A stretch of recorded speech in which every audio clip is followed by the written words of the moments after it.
Welcome to the Invest In Podcast, the show where we help you learn how to make more money through real estate and other passive investments.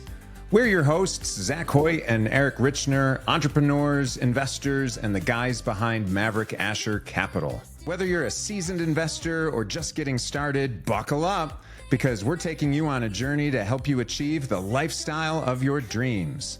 Now let's hit the road. All right. Welcome back, everyone, to the Invest In Podcast, where we uncover tons of ways to achieve the life of your dreams.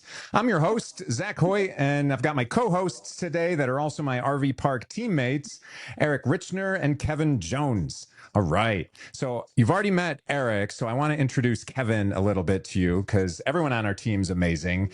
He's no slouch either. He's probably the best darn COO in the world, right? And he's overseeing all the operations of all of our RV parks that we develop and acquire.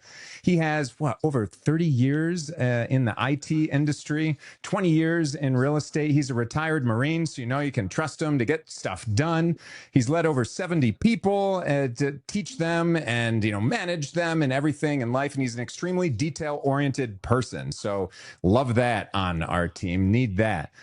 When he's on here, though, just like this episode, be prepared. Get out your notebook because he's always going to bring in a host of detailed information just to help you along the way. Yeah, and also, guys, you got to make sure that you don't miss all about our Techie Park Development episode number 3. It's where we do a deep dive and a behind-the-scenes inside look at what we're building. It's also how we're going to be building the most advanced RV destination in the world and the first ever robotic RV park. Well, that sounds like that sucks. I wouldn't want to go there. Or it sounds freaking amazing and everyone's going to go there. That's more like what's going to happen. All right. So if you guys have been following along, I want to give a quick update on Baby Watch and everything like that. Of course, last episode, we had our baby pop out, jumped out, started running around, really excited. Everyone was happy. Everyone is healthy, so we're good to go. But Eric, what's happening with your little baby boy running around? So our little guy, my wife is now full term. So she's now 9 months, 37 weeks, which means that he can pop out at any time in his little outfit, ready to go to the RV parks that we're building. And we're super excited, super nervous, but we can't wait to meet the little guy because he is our firstborn. So we're excited to meet little Asher. It's going to be awesome. And I'm so interested to see how you handle your firstborn. If any of you guys have kids, give a little prayer for Eric and the first time having a child. That'll be something exciting. It always is. The first time you do everything is always more exciting, a little more difficult. And, RV parks are no different. So what we're trying to do is accelerate your learning curve in that whole aspect. And so I want to ask the different people that are here, just, we've invested in different things before, but did you ever see yourself investing in RV parks specifically? So Eric, take it away. So I got into real estate in 2018, houses, multifamily, maybe some storage. RV parks were not on the radar for me. It just happened. And I'm so glad that it did.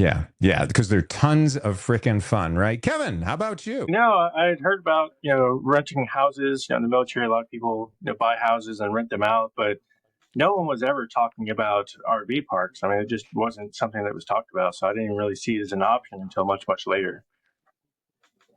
Yeah, and holy smokes. If you've listened to some of the previous episodes, you probably heard my background with RV parks, and I didn't know them. I didn't know they existed, but I was searching for something bigger, something easier, something more powerful, and something that you could actually have a good time at and enjoy, and that you don't have crazy regulation hit you from the side. And did I mention make tons and tons of money? because you make tons and tons of money while you're having fun. So yeah, these are awesome. And no, I did not know about it until my firstborn came out right before then. So I'm just so grateful that I found them. And hopefully everyone listening, you will be too, once you learn a little bit more about them. And so that's what we're looking to get into this episode is RV parks in general as an investment. Why invest in them? Like why choose this asset class versus single family homes that everyone knows, everyone lives in, or a multifamily building, which I'm sure you know a lot of people like to invest into and maybe that even elevate into that asset class. Well, this is a niche. This is a very specific niche that is poised for amazing growth right now. And so we're just going to run through a few compelling reasons why we would think, and we want to share with you those reasons why we would think RV parks are just so much better than any other real estate asset class that's out there. So I'm going to hand it over to Kevin to kick it off with some key data to compare some things. Sure. So, I mean, it's compelling because cap rates and the ROI for RV park investments are typically twice what you would see in multifamily. And of course, with multifamily, you have to do with lots of competition and some heavy regulation. Yeah, holy smokes. It's some competition. I feel like everyone and their mom wants to get into the multifamily space. So when the interest rates were really low, everyone was trying to gobble them up, and not just like you and me type of everyone real estate investors, but newbies too, sure, wanted to get into it, but huge institutions. And so that's why there's just tons of crazy competition, good frickin' luck. And when interest rates were so low, people were paying way over what they should for all these multifamily buildings. And of course, the prices skyrocketed. A lot of people got caught with their pants down essentially when the interest rates went really high. They had floating rate debt. They were little screwed at that point, and a lot of them are selling for a loss, and their investors are unhappy for a lot of different reasons. Capital calls, not making money, so many different things with them. And so it's crazy. It's just crazy. Multifamily, I didn't want something that was just a multifamily building. That was not enough for me. It had way too much competition, and it didn't spit off enough cash. And let me tell you that RV parks, they are freaking cash cows. You might not know that. So we're going to go into that a little bit more, but they are just, how many different ways can these things make more money? You might think like, all right, a single family home, they tend to teach us whether if you're fixing and flipping it, that's one thing, but we're talking more like buying and holding is what we're talking right now. How much money can that make over time, or doing a value add? But you know that bigger makes more money. That's why a lot of people elevate from a single family home to a multifamily building, because simply put, whatever you're making off of one unit, you can make a whole lot more over 100 of them. And so you can have 100 under one roof. And that's pretty awesome in and of itself. But the RV parks, they take the cake, because not only are these places gonna get a lot of money from a lot of these different units. We typically look for places that have over 50 units on them for some economies of scale. But not only that, they're going to have tons of different revenue streams on them, because what we're catering towards more is for those short-term rental types of people, as opposed to someone that's going to stay there long-term.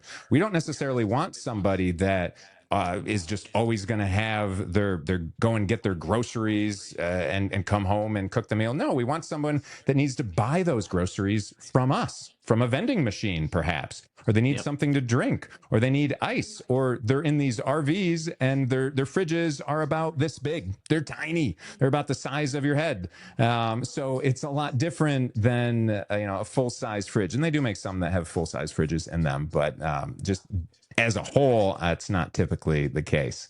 And so there's just so many different ways that you can make money, multiple revenue streams from an RV park compared to just a multifamily building.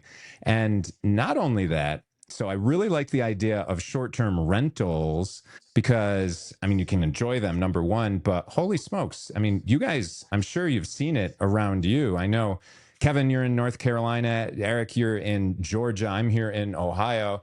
and regulation hits us. You've got municipalities that are just saying, no, you cannot have a short-term rental there anymore, even though you already bought this house and you're renting it out as a short-term rental. They'll say, no, screw it. You're stuck. You can't do that anymore. So people find ways around that, but it's still, you're getting controlled from the side. And what I love with RV parks is anything within an RV park goes.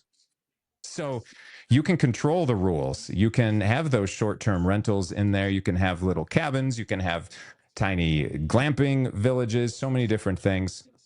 And gosh, the passive income that you can get from these compared to any other growth that is out there with multifamily, it doesn't even compare.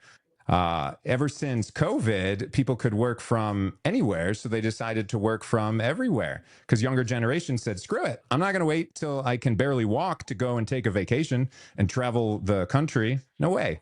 So they decided that, why don't I just work from this rig, I'd call it, but an RV, whether it's one of those motor coaches that you drive or a fifth wheel, Airstream, something, trailer that you pull.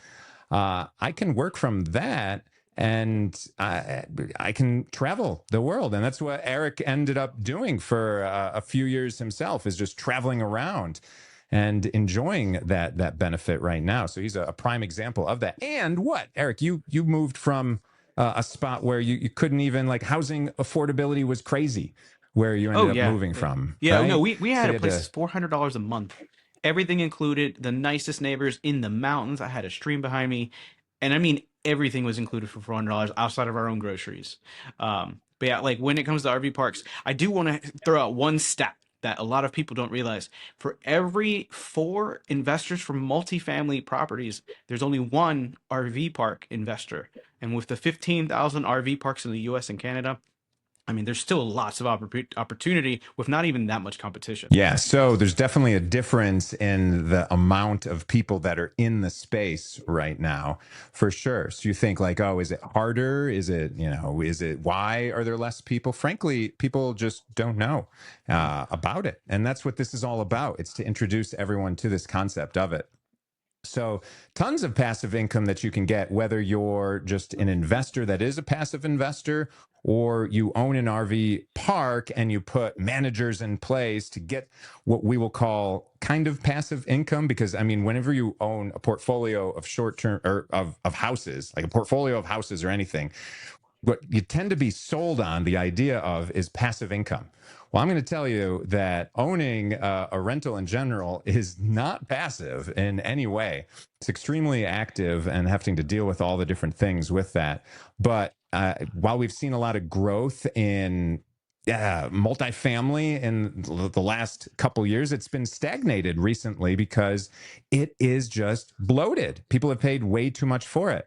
What they haven't paid way too much for yet are RV parks. And so RV parks typically are owned by someone that's had it for 20 years, 30 years, a lot of them 50 years, mom and pops. They haven't done too much with everything. They've tried their best. But can you imagine with the marketing an 80-year-old can do versus someone that's hip to social media and everything that's happening right now with trends and in the world? Holy smokes. And even technology scares them. Why break something, right? If it ain't broke, don't fix it.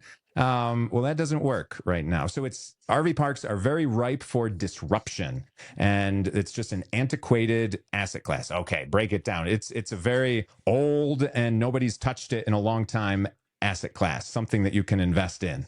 That's the idea about it. So simple things like selling additional items and just advertising on all these different platforms, yet alone some fun technology that you can do. It's not done. It's basically a KOA style campground type of feel is almost the norm that you might think of when you think of RV parks in general. And that sucks, right? Because that's not what we're trying to do. But it sucks for those people. It doesn't suck for us as investors because we've got lots of opportunity. So it's going to grow in value just tremendously in the next 5-10 years. Mark my words. Look back and you'll see, but hopefully you're going to hop on this bandwagon right now. But even beyond that, what I love, so besides being an architect, I'm also an engineer, and I love getting rid of risk. And what happens with a single family home or a multifamily building when you have a hurricane that comes and hits you? Well, it gets destroyed. Think about RV parks, though. All of our infrastructure is below the ground. For the most part, a lot of it, is all of the conduit that's running below. And then we have concrete that's at the top. People drive on it. And so it's super, super durable. So it's a very secure investment in that it's not going to get destroyed. And again, it's real estate. So all the different ways that you can secure yourself with a real estate investment, you can do it with RV parks and more. And so I love it. And that's just scratching the surface of things like that. Kevin, what are some of the things that come to your mind with why someone would want to invest in RV parks? Well, for me, you don't have to deal with evictions. Like when I had single family, that was something that I had to deal with all the time. And RV parks, you don't have to because they're not considered tenants; they're considered guests. For example, I had a rental when COVID restrictions hit, and it prevented me from evicting people, and they knew it, so they took advantage. And RV parks just weren't affected by that. And when I finally did evict those people, like in one house, there was over $20,000 in damage to the property, and they were gone. Like they were just disappeared. So I wasn't recouping that. They vandalized it. They stole the copper. The outside AC unit was taken. Police were no help, and like I said, they were just gone. So all that income I got from renting it for those for those years was just gone, just wiped out. So yeah, it's why I switched over to RV parks and moved away from single family. Yeah, for sure. Typically, they'll teach us you're trying to net every month about $300 for a single family home. That's what you would, if you're doing well, if you got a good one, that's what you're making. And everything that you just talked about, Kevin, $20,000 in damage, divide that by $300. How many months of your profit is just eroded at that point? It's crazy. It's absolutely crazy. I'm sure everyone's got some horror stories. I have so many from throughout the years. So it's tons easier than owning something like a condo and dealing with all those tenants for sure. But what's some other stories that you guys have? So I was only in the real estate game a short amount of time when it came to renting out and having work done on an investment property. And we're going to change for the sake of the podcast. I'm going to change his name. Perry rhymes with the name of the real guy. He was a worker that I met outside of a Home Depot looking for work, and I was looking for help. And had some concrete work that I needed done, and he did an amazing job. And he worked for me for 2 weeks. And after 2 weeks, I said, "Hey, I know that you're having some troubles. I have an unfinished Airbnb on my second floor. If you're willing to do some work for me, like 2 days a week, you can stay here for the whole week and however many weeks you need." So we made an agreement. He was going to go in. I needed to have like a parking pad for a Tesla, a charger all the way in the back portion of my yard created, all these walkways. I was creating this really amazing, entertaining backyard and patio for the house before I was selling it. And it was really great in the beginning. And then things started getting a little hairy. One day I look at my security camera because I'm a big tech nerd. I think I had 17 cameras in this one house. It's like 2,000 square feet, 17 cameras. Yeah. Airbnb, liability. Yeah. Right. So I look at one of my cameras and there's a woman who's completely naked who has just exited the second floor unit, walking around the back of my house, and then she decides not to put her clothes on in the back. She actually goes to the side of the house. This is where it gets a little sketchy. I was next to one of the best public elementary schools in Atlanta, like 2 blocks away. And it was in a very heavily trafficked area. This is 12 o'clock in the afternoon that this lady's like, "I'm just going to get dressed out here." Well, she was definitely. We're gonna blame her for the great bed bug infestation we found out about a few weeks later. But this Perry individual, he got started drinking, started doing all these crazy things. I actually at one point had a spare car that was a black little Flintstones looking car with cow spots. It was my father's like first EV, and he used to get free Chick-fil-A because it looked like a cow. So that was the car we had available that Perry, I let him go get mail, go get groceries and come back. Well, one day he didn't come back. And we ended up finding the cow car in the hood with no wheels, broken windows, graffiti everywhere. His name was actually like Melvin. So that was the end of Melvin. So that was gone. And then there were some other things that happened. In the end, Perry did about $30,000 of theft or damage. The last straw that broke the camel's back was I found him on. He thought he was dodging my cameras, but he just never knew how many I had. And he was in one camera, caught him stealing $1,000 plus bike, put him away for a year and a half because we didn't feel safe. And that was one of the reasons we also got into the RV world is we want to get the hell out of there because there's people like Perry bringing bed bug people that like to get dressed in the middle of the street to my place of residence because I was house hacking on the first floor. So that's my craziest tenant story. Yeah. Holy smokes. So yeah, you mentioned bed bugs. Yeah, and naked I'm still people. traumatized. I've dealt with bed bugs and roaches and every different type of bug. So I can teach everyone how to get rid of those themselves for cheap. Naked people, that makes things more interesting. I've had super stinky houses, like every darn bad smell you can imagine, usually from other animals and humans at the same time. Had someone that completely packed the house full of hoarder type of items. One of my workers loves to go through and he calls it like treasure hunting. Because he'll go through all of that and he'll find some interesting stuff, but sometimes it's covered in less interesting, disgusting stuff. But the fun one that stands out in my mind is this firehouse. And so the story with this, bad tenant stories. Oh my gosh, these people that I helped them get a house, a rent to own agreement, got them into the house. The most amount of hugs I ever got from men in my life. This dude was crying and hugging me and happy and thank you so much for changing my life, my family. You know, I can be a man, I can do this. I really want a house. That's great. It always starts out wonderful, right? Fast forward a little bit, the ex-wife worked her way into the house because of whatever, you're my husband, I got to get in here. The kids got in there as well because sure enough, you're going to house them as well. And then one day, I remember it was right before Christmas, like December 20th, something, right before Christmas. I ended up getting a call from them saying, "Hey, you gotta put us up in a hotel." And I'm like, "Oh yeah, why is that?" They're like, "Well, because blah blah blah blah blah. The house caught on fire, and you got to put us into a hotel because we don't have a place." This is the first I heard about it. Well, turns out it was a fire that was 2 weeks earlier. The fire department was called, and I got the true story from the fire report on all that. Turns out these two little kids, they were upstairs in a bedroom playing with matches and a shoebox, and they were lighting things on fire. Of course, right? Seemed all great, was real fun. How did they put it out? They peed on it.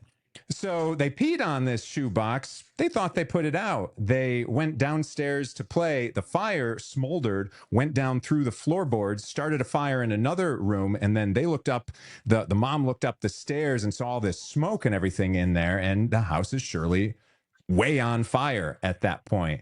So they don't tell me about this till 2 weeks later. They're blaming me that I got to put them up somewhere because they don't have the proper renter's insurance that I required them with the contract. But guess what?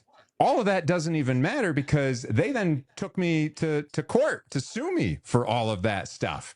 And it's crazy. Sometimes you'll get sued for things that it doesn't matter whether you're right or wrong. I talked to my attorney. He's like, listen, you can either try and settle with them for like $1,500 or you can pay me a whole heck of a lot more than that to deal with this situation. So I ended up having to pay to get out of that. And you suck up your pride, but you know that there's a certain battles that you don't fight. But all of that, it's stuck in my head and I'll never forget it because that's what you get with tenants. And guess what? We don't have to have tenants in RV park or anything like that. We can literally just drag them out. You don't pay. There's no eviction. Guess what? You're on our private property. We can drag you out of there. See ya.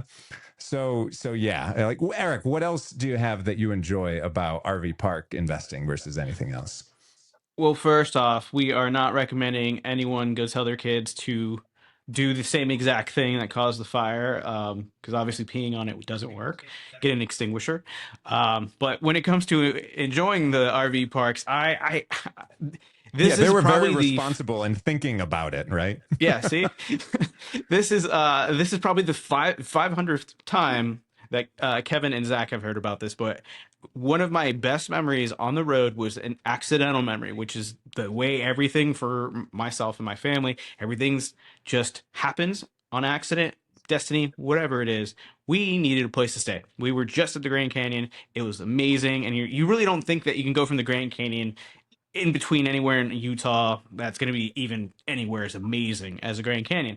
Well, we were wrong. We actually ended up in this little town called Kanab, Utah, at a place called Dark Skies Boutique RV Resort. And it was just serene. You just had the plateaus in the background. I think the White Dune Sands, like National Park, was just a short drive away. It's where they used to film all the old westerns back in the 1960s. They had the first luxury RV, the first luxury bathhouse I had ever been in. Heated floors, 12-foot ceilings. You could shower inside, outside, tile everything. Scandinavian, Nordic style influence, and it's just. We were going to be there for one day. We ended up extending it for 2 weeks. And the only reason we left is because it was August in Utah and it was 120 something degrees. And when you live in a tin, can, that's not really the best place to be in a tin can. But other than that, best memory, and I can't wait to go back. Yeah, super cool. So the fun thing about it is that you can enjoy these RV parks, right? And so how fun is it to enjoy something as opposed to just a single family home that someone peed in and it's on fire, multifamily building, then a B plus neighborhood, ooh, better than a B minus or C neighborhood. But it's you're not going to enjoy it the same way, and you're not going to have those memories. And that's what I really seek in life is wonderful memories. One of the things I remember recently where I wasn't even at RVing, but I was just visiting. We have this local Jellystone around us, and they have this fun little, it wasn't little, it was like a water zone for kids. Had some big slides that all three of us would enjoy going down. One of those big buckets that just every 5 minutes spreads water everywhere, lots of squirt guns that are all pumping. I mean, it's tons of fun. And so this type of fun can be had. And at this destination also happened to be an RV park that had some glamping and cabins and things like that in it. But I'm like looking at it like, this is great. I want to own this. I want to be able to tell my little boys, yeah, daddy owns this water park. That's something really fun to say for a little boy. And what are we trying to do in this world? I mean, to some degree, we want to impress and those people that are around us. I'm not all about my ego or impressing people. That's not my first and foremost thing I love, but it sure feels nice. Like, hey, this is a water park. Or like Eric was saying, if we owned that RV park there, you could invite your friends. Hey, come in. You haven't gone to this dark sky place yet? This is freaking magical. Come and enjoy this, right? And so it's like a spare bedroom, but at a resort. How nice is that? An outdoor fun resort. So yeah, super tons of fun. You can enjoy it. I love it. And did I mention it makes tons of money? Tons of money. So all our investors make tons of money from that. But I want to talk about some common misconceptions, debunk some of those, and some issues that people will hear about RV parks just real fast. And so the first and foremost is that it's, gosh darn it, it's not a mobile home park. So many people hear RV park and they're like, oh yeah, I had a mobile home park near me before. I've watched Trailer Park Boys and all of that, and I'm like, oh my gosh, are you kidding me? No. So there's a giant gap of knowledge that's out there. RV parks are not mobile home parks. Yep. Period.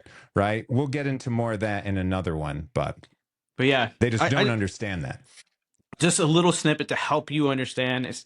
There's a whole, you can go really deep into trying to understand the nuances, the little differences of why they're not the same. But the easiest thing to think of is, with RV parks, they're going to have, RVs and travel trailers that can be moved very quickly. And they can be there for a short amount of time, a little bit longer, but the idea is they can move without it being a big ordeal. You try to do that with a mobile home park, no, those things get dropped off by like 18-wheeler trucks. They don't move for years.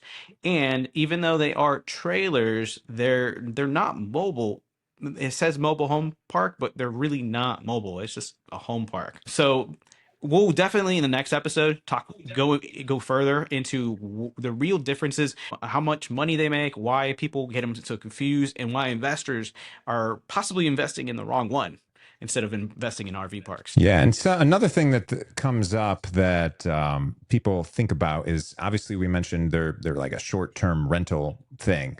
These RV park, they're a shorter rental. That's not something that you're going to stay at for a year-long lease. Get alone, mobile home parks typically, I think a lot of people stay there over 5 years. A lot of times people will stay there 15 years. You think that might be nice, except they don't make a lot of money by doing that. So the issue that people hear with RV parks is like, oh, that's seasonal. Like I'm here in Ohio and it gets frickin' cold. Pipes freeze. No one wants to come here. So like it's, you got to either deal with that seasonality or you don't. But a lot of them won't even deal with that seasonality because they make so much darn money in that one portion of the year that they're open that is super compelling just to shut down. And that's where these mom and pops are like, guess what? We get to go on vacation. We're going to go to someplace nicer during that time. So they shut down for that seasonality, whatever, that winter type of time period. Sometimes it could be October to April, right? They're shut down. So the rest of the time, April to October, they're making their year's worth of money in there. And they're still sitting pretty and happy and still making tons more money in that amount of time than multifamily or mobile home parks make all year round. And so wouldn't you like a vacation as well? Like a long vacation for the same amount of money owning something? That's pretty amazing in my mind, right? But most people in general, they invest in multifamily. And there's lots of multifamily syndicators out there. And frankly, there's a lot more multifamily buildings than RV parks out there. Mm-hmm. So RV park investing is a very small niche within real estate. So you probably don't even know a good person, a team, an operator that you could invest with in RV parks. Until now. That's where you're looking at us, you're hearing us. You know, we love working with other people, investing with them, and making awesome things together in the world. And they love everything that is RV parks related. But yeah, definitely something that we will talk about on a future episodes. We're going to go real deep. We're going to talk about some really unique type of RV parks where, for instance, a 3,000 pad RV park that's only open one weekend a year. What? And how they still make money within that? Yeah, we'll get into that on one of these episodes too, where we compare mobile home parks very specifically with RV parks because there's so many different hangups that people have in their head, misconceptions, things they've heard, things they've seen, misinformation that is out there. And we'll go into all the different pros and cons about how you can make tons of money off of RV parks. Great stuff, right, everyone? Yeah. Good information. Yeah. So quick recap, watch out for Kevin on future episodes. He's going to have lots of detailed information. We'll get some of that going out with stuff. We really appreciate him for all of that. And honestly, we have to dial some things down. Otherwise, we would be giving tons of stats. If you want tons of stats, come to one of our meetups, join us on a Facebook group.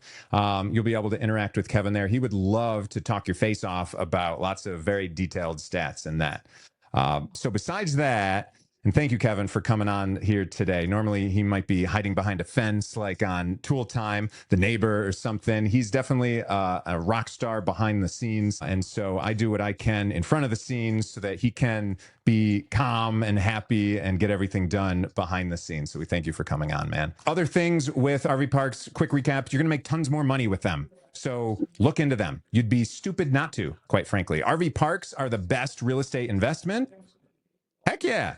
Both before and especially after COVID, it's just a game changer. And watch it in the next 5 years, the 10 years, you'll be blown away. Everything's going to triple in value. So get in now before a lot of other people do. And one of the things that we all love, of course, is you don't have to deal with evictions. You can get rid of any of those unruly guests without evicting them. You don't have to have any of these stories. Just ask any other real estate investor that had a rental. They'll be able to tell you a story.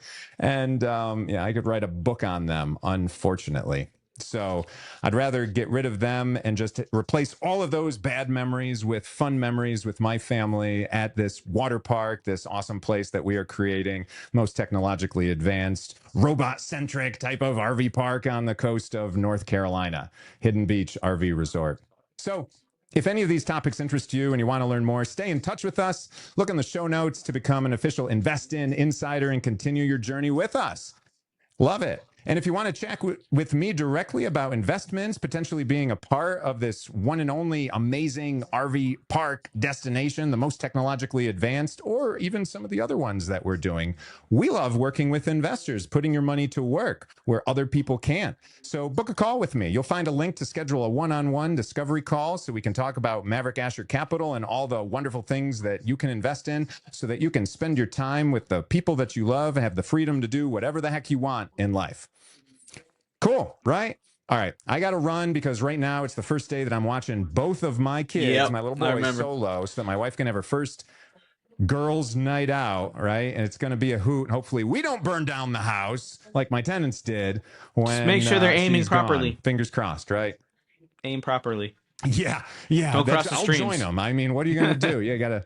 Don't cross the streams, but cover that fire. Yeah.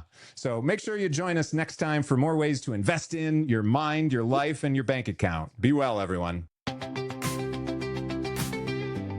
That's a wrap for this episode of the Invest In podcast. We hope you gained valuable insights to fuel your investment journey. If you found this episode helpful, don't keep it to yourself. Subscribe, rate, and review the show on Apple Podcasts and Spotify. Your support helps us bring more insider knowledge from the top real estate and investment minds. And if you're ready to take your investments to the next level, follow us on social media at Go Invest In on Instagram, LinkedIn, X, TikTok, Facebook, YouTube, and everywhere for more expert tips, behind-the-scenes content, and exclusive updates. Thanks for tuning in. And until next time, keep investing, keep building, and we'll see you on the road.